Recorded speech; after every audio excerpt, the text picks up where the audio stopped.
G'day, it's Rusty from Rusty's Outback Adventures, and in today's video we're just about to leave. We're going on an 8-day prospecting trip, so just before we pull out of home I'll give you a quick look at the rig, how it's set up. Pretty straightforward really, all the gear's on it, the back's full, got our angles, we've got camping gear, we've got all the essentials, camper trailer we're taking with us, that includes the quad bike, so it's all set, ready to go. What we got to do now is just close all the doors and hit the road.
So we're travelling together, that's why we'll see a fair bit of him over the next 8 days.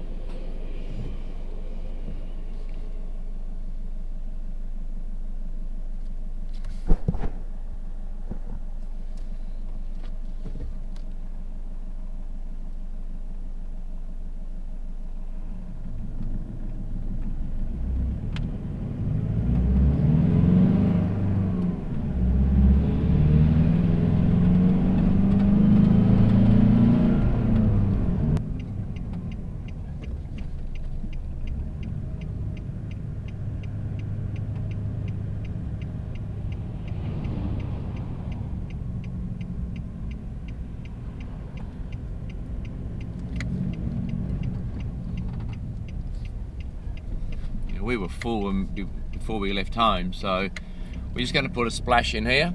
We've got a 145 litre fuel tank in this car. And if I remember where the Bowser is, where the fuel cap is, I'll pull on the right side of the Bowser, which happens to be on the left hand side. Okay, so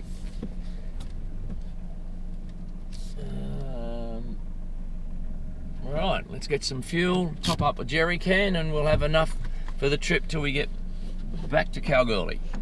Well, it's day 2 and here we are on the edge of the ski lake just outside of Kellerberrin where we camped overnight. As you can see, the water level's a bit low and it's a lovely looking place though. Well, it was freezing cold overnight, and just show you the camp setup we have here, and we've got the kettle on, ready to go, breakfast is up. And yeah, it was that cold, ended up with 2 lots of clothes on overnight, but beautiful day today, so we'll hit the road shortly. We've just pulled up here in Merredin every time we drive through the town.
Pretty sure we can get in here.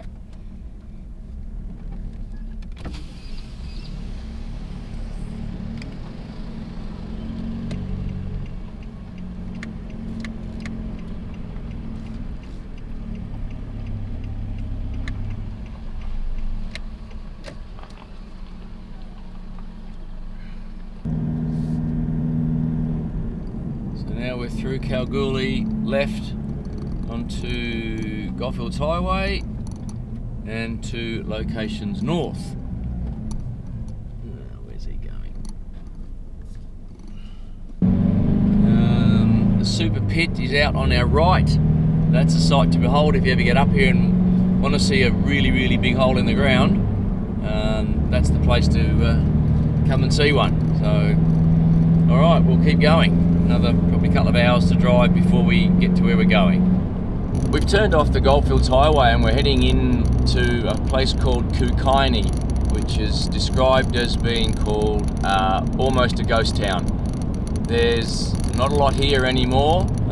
There's a pub, an iconic pub that everyone should come and visit. Whoever comes this way, and run by Margaret and her husband Kevin. They've been here a long time.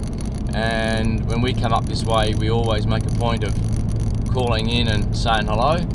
And yeah, this place used to be a bustling gold mine in the early 1900s, and the main mine, the Cosmopolitan mine, eventually shut down because the groundwater was overwhelming the pumps and they couldn't actually keep the water out of it, so eventually it was closed down. But yeah, there's not a lot left of the town. But the pub's the main attraction, and it's definitely worth a visit if you guys are in the area. So we're just going to go in and say hello. And horse, yep, the horse is still there. I'll show you the horse in a minute. Margaret rescued him years ago and he follows her everywhere. So this is the Kookynie Hotel, the Grand Kookynie Hotel, and Willie the horse is at his post out the front. So quick hello to Willie. Hello Willie. Hey, how you going? Hey, good boy. Alright, we'll just come in the bar and...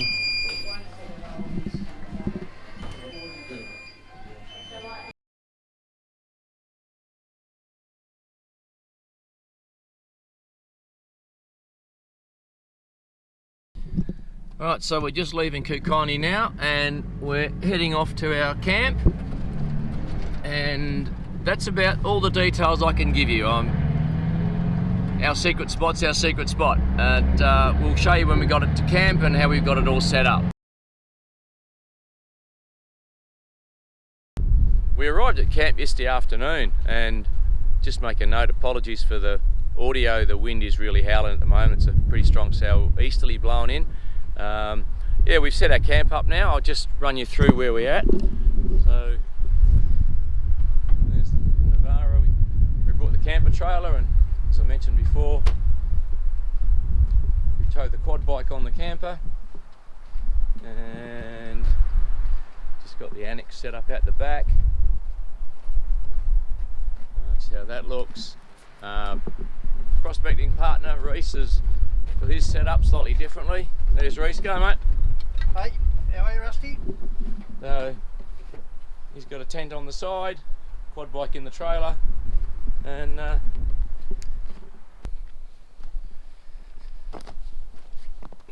quad bike there that fits on the trailer. We've got our toilet block there. We're running a one of these Airhead composting toilets.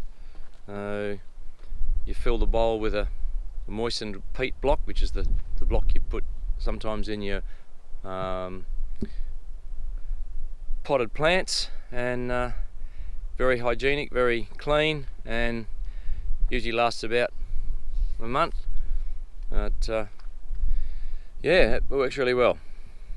On the side of the camper trailer we've got the obligatory batteries, 2 deep cycles, 100 amp hours each, control box which has got the Red Arc DC-DC charger in it, and a secondary box which has got our panel meters that we can see what's going on, and we've got fuse panel and a range of cigarette and USB outlets all around the side of the camper. So yeah, self-contained, solar panel on the front that we have, a portable panel we put out and chase the sun all day, and as you've seen already on the canopy of the Navara, we've got the solar panel on the roof and all the electrics in there. So the 2 angles at the moment are running in the canopy, and we'll probably swap one of those out and run it off the camper trailer tomorrow. So alright, that's camp setup. Right, what we've done here is we've actually moved the fire pit a bit closer to our camp. So Reese has put these rocks here, and I don't reckon his hot plate's going to fit. Go on, big fella, bring the hot plate in, see if it'll fit. Mate. Which way are you going? It'll be all good, I reckon, on the diamond. How's that? Oh, great. Alrighty, one fire pit done.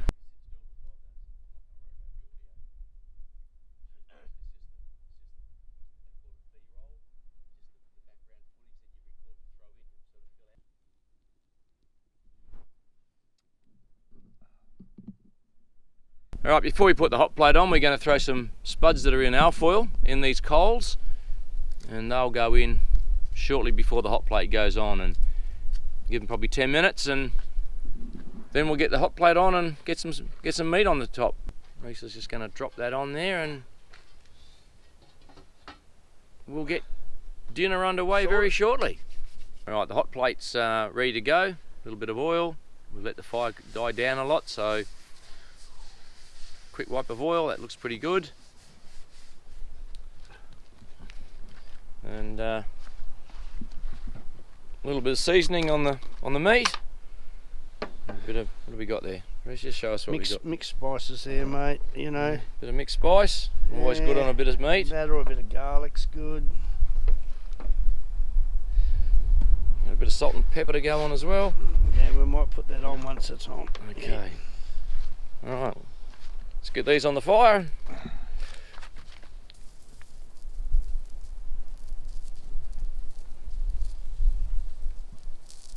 Oh, look at that. Spices down. Look at that. And the spuds have been on the fire in the coals for a few minutes now, so this won't take long. We've just got one more thing. Got a pot of veggies to go on the corner. That won't take long to cook. So won't be long and we'll be ready to go. Oh, bit of pepper before we go. Bit of salt and pepper on them. Beautiful.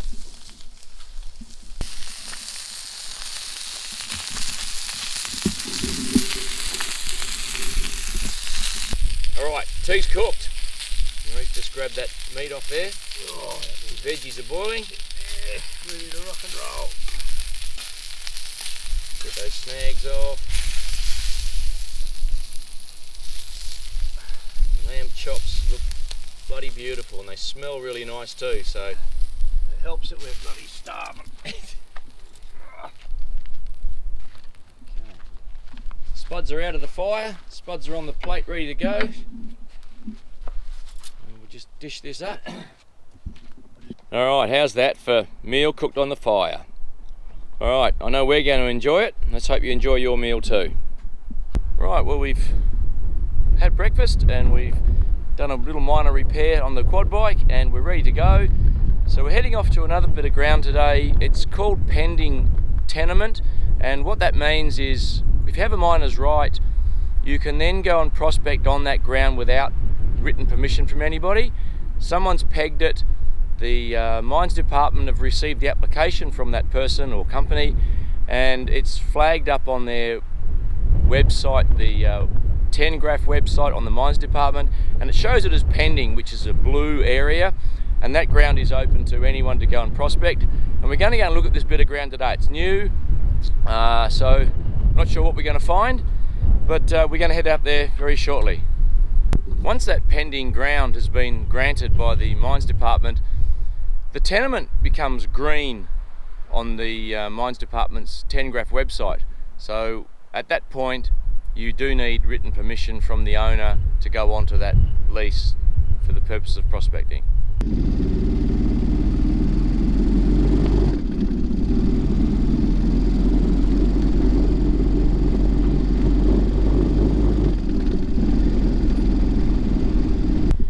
On our way over to the pending ground that we're going to prospect on this morning, we come across a site that you don't see all the time, and I just thought I'd share it with you.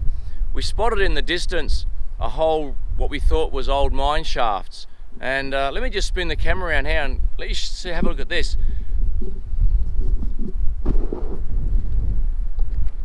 Now this is an old mine shaft that would have been dug probably 100 years ago, when the miners were using pick and shovel and a wheelbarrow and a bucket, and they would have dug all that out by hand. And I'm not going to get too close, I'm going to fall in. But let me have a look up here and just cast your eye across this land. Have a look at that. That whole area is covered in old mines. So the old timers who were here obviously found gold on the surface. In order for them to want to dig a hole, some of these are 30, 40, 50 feet deep, and it extends way out there as well. So now we're actually on an exploration lease, so we are allowed to pass through the land without permission because we're going somewhere else. But yeah, in order for us to want to prospect on this area, we would need permission from the tenement owner, and that's a process through the mines department. And but yeah, very impressed with this. We just thought we'd share it with you on our way past. This is just a quick look at what our playground looks like today. Here's the ground we're out on. Now we've been on the ground here about an hour and a half, and I've just come across a target, and I'd just like to show you that now. And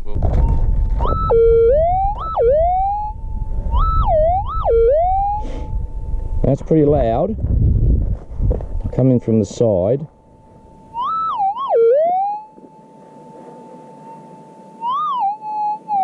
Alright, I think it's about there. Oh, I hope you can see this. First things first, we'll give we'll clear a bit of the topsoil off, the top surface off. Try and work out whether it's still in the ground or in this pile here.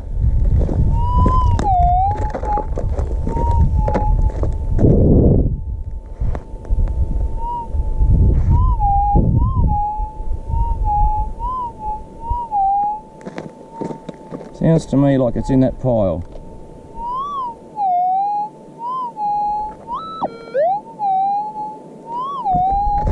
Okay.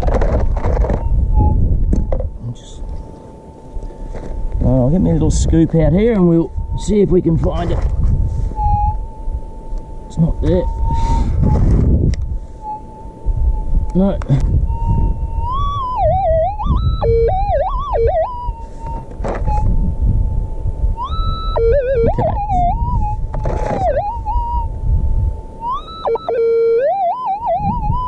So whatever it is that's in my scoop, split half of it out. Still in the scoop. I can see it, it's in my hand.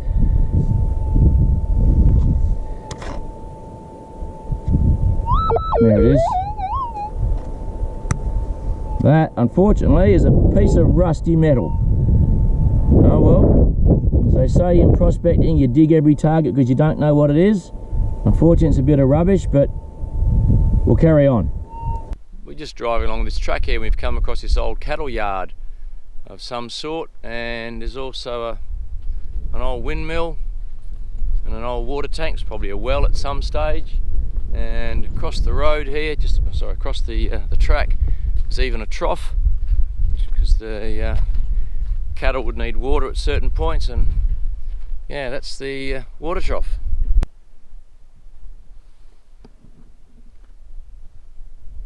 We've just come across this old grave site dated 8th of the 2nd, 1899.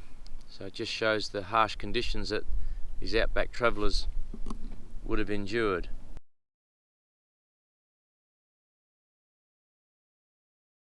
Alright, tonight's tea is going to be a camp oven job. Fire coals are left over from last night. It's very hot in there. So we've got the camp oven sitting in the coals, and we're going to add some chicken drumsticks, some potatoes, onions, a tin of soup and a tin of diced tomatoes. Alright, so we'll get that in. Alright, so in goes the tomatoes, and we've got a tin of soup going in there. Happens to be chicken and vegetable. We'll go with the chicken. So what we'll do is, once we get the chicken legs in, alright, take that off. So there's our chicken legs have gone in. We'll put in our whole whole onions and whole potatoes. They just go in around it. Probably put a little bit of water in just to help it. Alright, look at that.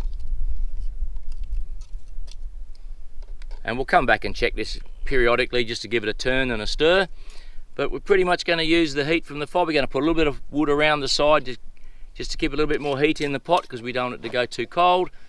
And a little bit of water just to add to it. I think last thing will be a little bit of seasoning on the top, and it'll be all good to go. Alright, lastly a bit of seasoning on the top there, bit of mixed herbs. Sprinkle a bit of that, thanks Reese. Oh, one more. Yeah, one more, won't hurt. And a bit of a grind of pepper and salt. And that... Ooh, a bit of wind's there, kicking up a bit of ash. We'll get the lid on, be good. Do you want to add any more potatoes? I think that's good for the moment. And we'll come back in a couple of hours and we'll check this and get a little bit more. And there we go. That's tea ready to go. Well, the camp oven's been going now in the fire for 3.5 hours, and it's time for a bit of a look inside. So thanks Reese, you want to lift that lid and we'll have a look. Oh, get a look at that. How nice does that look? Alright, well we got some frozen mixed veg to go in, and that'll just about do us, I think. Yeah, that just needs a quick stir, and the lid will go back on, maybe a little bit, probably fire just dropped a little bit, and probably another half, 3/4 of an hour. Look at that falling off. Look at that, that is, look at that. How good does that look? So there you are, people. So if you have a recipe or an idea for cooking in the campfire, love to hear them, and you stick them in the comments below. Alright, we've just taken the camp oven out of the coals. Final time, it's now tea time. Have a look at that. So I'll hold a bowl. It's a bit rough, but you know, that's tea. This is tea. Chicken stew, chicken drumsticks, potato, onions. You saw the soup and the tin tomatoes, some seasoning, and that is cooked 4 hours in the coals. A little bit of extra coal around it, and that, my friends, is what tea looks like. Cheers, mate. Thank you.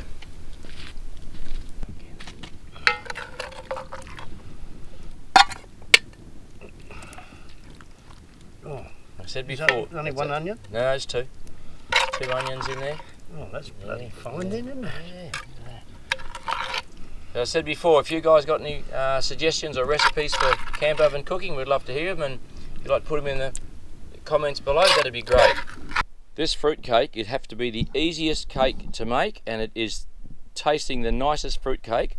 The recipe has only got 3 ingredients, and I'll put the recipe in the description below. And yeah, really nice way to enjoy a cup of tea with a nice piece of cake. Well, we've been out on this little patch of ground here for about half an hour, and I've already picked up 2 little bits of metal. So hopefully with this new target I've just found, yeah, you can't say it's gold, but I'll give you a listen. Have a listen to this.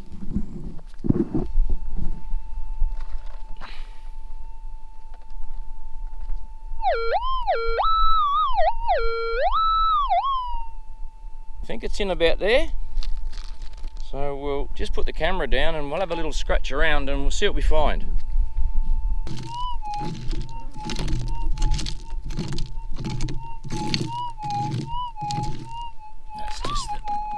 That's just the pick a bit close to the coil there.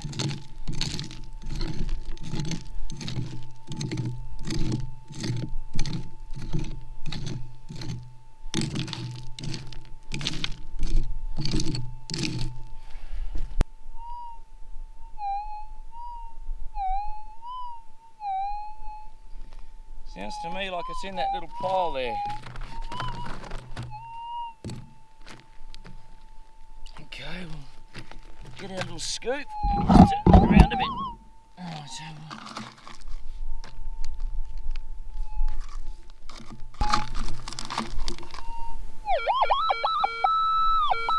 okay, so it's in my scoop here.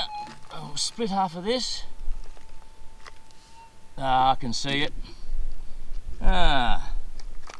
Another bit of rubbish. Okay, an old wood screw. The perils of, I suppose, of prospecting near an old mine. You know, the mine shaft, which is just over there. The old timers would have had stuff here to build things, so yeah. I've just spent the last few minutes picking up a few bits of rusty tin, and I've cleared all the bits of tin away.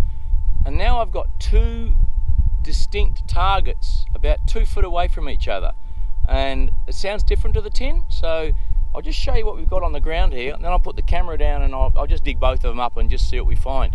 And just in front of the coil,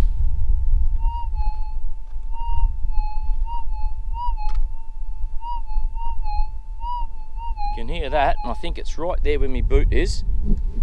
And over the side here, where I was clearing away the tin, I've got another,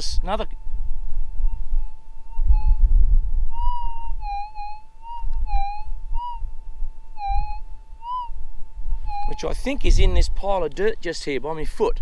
So what I'm going to do is I'm not going to muck around. I'm just going to set the camera up, and I'll just dig both of them up until we get them. We'll just show you what we find.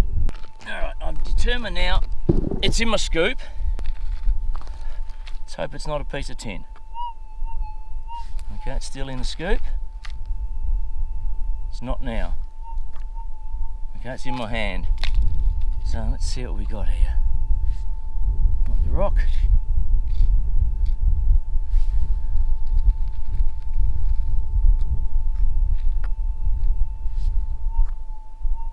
Oh, it's in my hand. It's awfully small, whatever it is. And there we go. I should have walked away. There's the piece. There it is. It's another piece of that tin. So that whole patch was a whole rusty piece of tin lid or something, but anyway, you dig every target. So we've determined that the target from that last little pile here is in my scoop. Yeah. You can hear that. I'll just shake some out of my hand.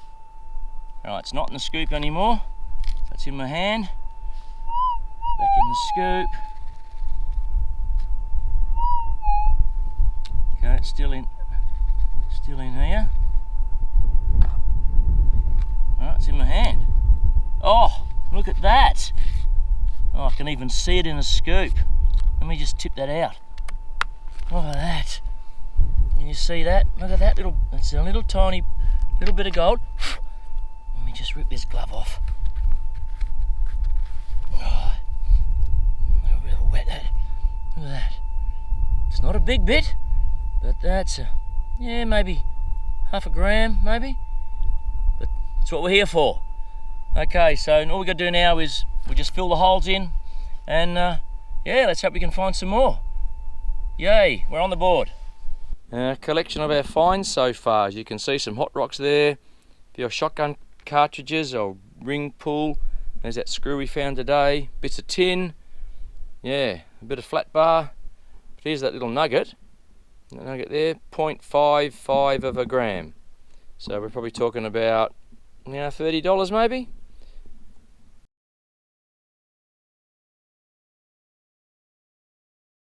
Whether you're camped overnight, maybe a weekend or even for weeks at a time, the important thing you need to remember is how you're going to keep your 12-volt appliances running and fully charged on your batteries that you're obviously going to use as your main power source. So typically when you're off-grid, you'll need at least a battery of some sort.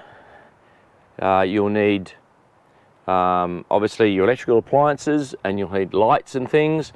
So what I've got in my canopy is I've got two deep cycle AGM batteries. They're rated 100 amp hours each, and connected in parallel they give me a total of 200 amp hours of capacity. Now with any deep cycle battery, you really only can pull them down to 50% of their capacity, so we've effectively got 100 amp hours of charge, and what that means is we can draw 100 amps for 1 hour and the batteries needs to be recharged, or we can draw 1 amp for 100 hours. So as an example, our angles here, we've got two angles, one's a fridge, one's a freezer. Each of them draws 2.6 amps each, and their on and off cycle is approximately 6 minutes off, 3 minutes on. That varies a little bit depending on the daytime temperatures. We've also got some strip lighting here on the door and here inside, so we have that on at night for a few hours, and they draw about 1 amp each.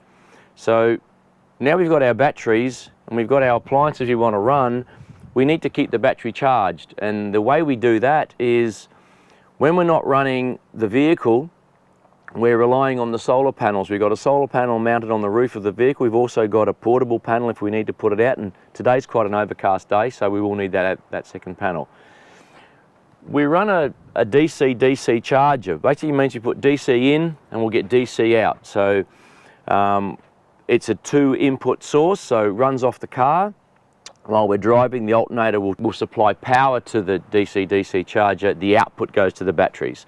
When we're stopped, of course, we then rely on the solar panel, and the solar panel inputs into the charger and the charger outputs to our batteries. So we're constantly topping the batteries up as we're taking power from them. So whether we're, like I said, overnight, you might get away with not having to recharge your battery, but we've been out here for a week now, and our batteries get down to around about 12.4 volts, which is somewhere around 65–70% of their capacity still left. So we've only used 30%, but it's a constant cycle of charging them during the day, and then we run on them overnight. If we did have a situation where we were really drawing our batteries down, we weren't able to charge them because of several days of overcast conditions, we can of course run the car. Not something we normally do, but we have that option as well. So keep the system simple. Minimum you need is a battery, a deep cycle battery, and the idea of a deep cycle battery is that they're designed to be discharged and charged on a regular basis. That's the preferred option for a 12-volt supply when camping. Your solar panel, we've got a 160 watt on the roof. Normally during the sunny day, that more than covers the requirement to charge our 2 batteries, but we do have portable 200 watt panels as well if we need to pull them out. So yeah, I hope that sort of helps you with what we run in our canopy. With the camper trailer, we saw earlier, the camper trailer has a completely separate but very similar system. It has twin 100 amp hour batteries. It has its own DC-DC charger. It has a solar panel input, and we can also monitor the current that's going in from the solar panels into the battery, and we can also see how much is being drawn from them as well. So those 2 systems are separate, but they are interchangeable in terms of if something had an issue with one of them, we can interchange parts. So keeping it like that keeps it simple and also keeps it reliable too. If you have any comments or questions about what we're running in our system, or you might have some, like to tell us what you got on yours, yeah, put them in the comments below, we'd like to hear it. And I will have a separate video where I actually describe in detail the whole electrical system that we run in this canopy, and I'll put a link to that in the description below, so if you'd like to check that out.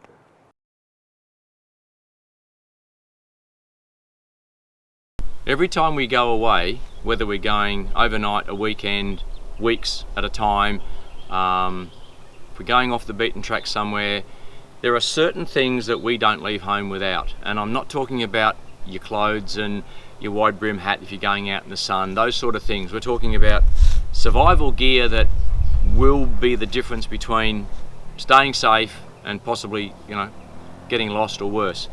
So this is the things that we take in no particular order, because everything here is just as important as everything else.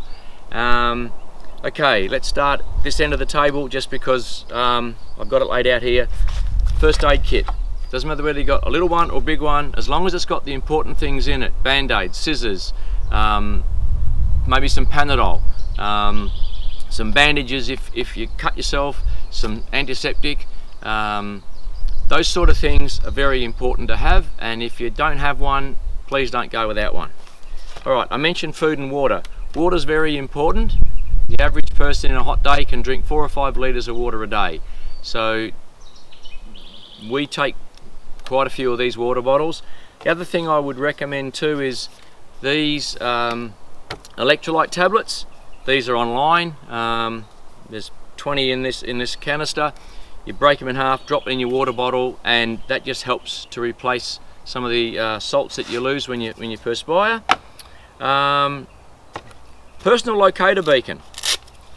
These things are, you hope you never need them, and this is the new, if I can get it out of the bag, this is the new GME unit that the AccuSat. So very simple, carries in your bag, you lift the antenna, you push the button, this thing goes off, and it doesn't mean someone's going to come and find you in 5 minutes. It means that someone's going to find out that you've pushed the button and they're going to come and find you. It might take a day or two, but this could be the difference between being found and not being found if you're lost somewhere in the bush. Being lost in the bush. I've got lost once. It's pretty scary. Okay, handheld GPS. This is the Garmin 64S with the Australia-wide maps in it.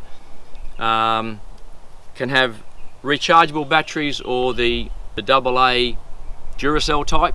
I tend to run those in here, and I always carry some spares with me in my backpack. Very handy piece of gear. As soon as you get to camp, you mark a waypoint, call it camp, whatever you want to call it. Whenever you go off somewhere, you can always find your way back to camp. If you take the quad bikes out like we do, where we park the quad bikes, I'll mark a waypoint and call it quad. And we know that wherever we are, we can find the quad bikes. If you can find the quad bikes and you know where camp is, you can find camp to get home again. Very, very important. Okay, let's talk about two-way radios. A lot of us have got them in our cars, but that's only half of it. If you're traveling and someone's gone off for a walk, you take one of these, put it on the same channel as the one in the car, or you have one each, like when we go prospecting, like we are at the moment with Reese and I out here. He's got one, I got one. I mean, you don't walk side by side all the time. You might be a couple of 100 metres apart. In some of the scrubby bush, you can't see each other. So very important to have a 2-way radio. A reliable means of communication. A mobile phone out the middle of the bush is not a reliable means of communication because, as we all know, once we get out of the city, you have no reception. So I carry with me a sat phone. Now these aren't very expensive these days. This is the Thuraya. It's on a Pivotel $15 a month plan. You get a mobile number for it, like any Australian mobile number. If someone rings it, they're just ringing an ordinary mobile. It doesn't cost them an arm and leg. I think they're about 50 cents per 160 character text message, and they're the old style text message, no pictures, and it's $1 a minute to make a call. So these things definitely have to have one. If you're out without any mobile reception, you certainly need some sort of reliable means of communication, and to me the sat phone is the way to go. Let's talk maps. I've been trialling the new HEMA Explorer app on my iPad. I'm really pleased with it. It doesn't do turn-by-turn navigation, but that's not the idea of it. But it shows me where I am. The maps are very good. I can plot a track wherever I go, and we've done some of that already. You can save a track quite easily, and it is a really handy thing to have. The other thing you'll need to bring is your charging cable, because these things go flat pretty quick when you're running on the map. And you can't do without the good old paper map. Now, some of these map books are quite a few years old, but once you get out the bush, these things are invaluable as a reference. There's one for the Kimberley, there's a camping WA sites.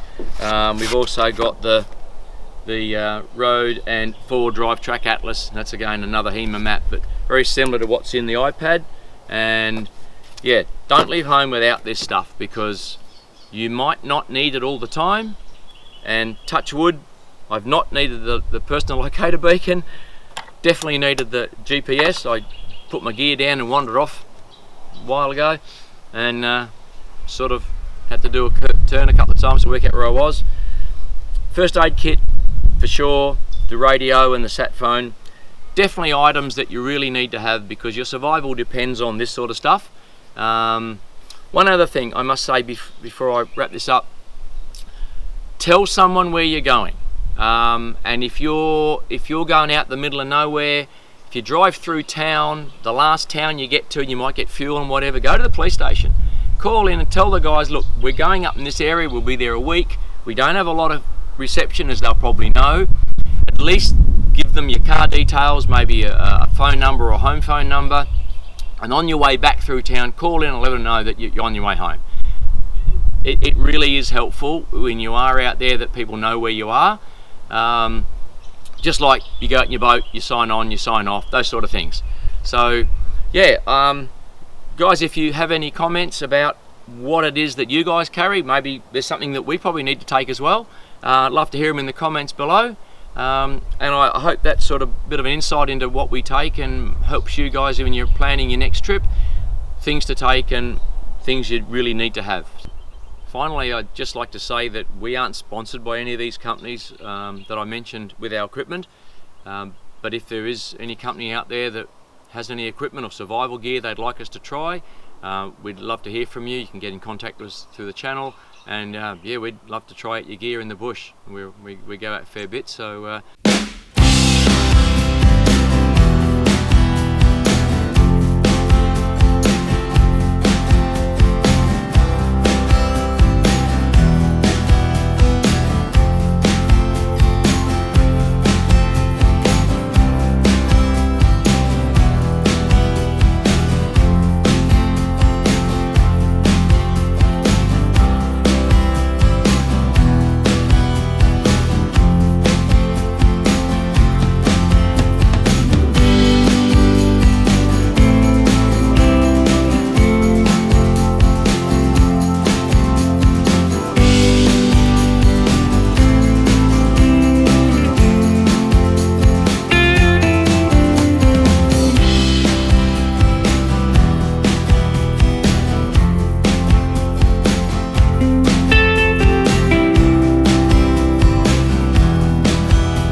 Well, we've just got home, had a great trip. Thanks to everybody who's been watching, and hope you enjoyed our trip away for the week. If you've got any questions or comments, we'll put them in below, that'd be great. If you like the video, thumbs up, be appreciated. If you'd like to subscribe to the channel, the subscribe button's here, I think. It'd be great to have you along. And if you would like to see the video for the electrical system in the canopy, the link will be just here. Yeah, shout out to Reese, thanks again to Reese for coming along. It's always a good time away with him. So that's about it for this trip, and we'll see you in the next video.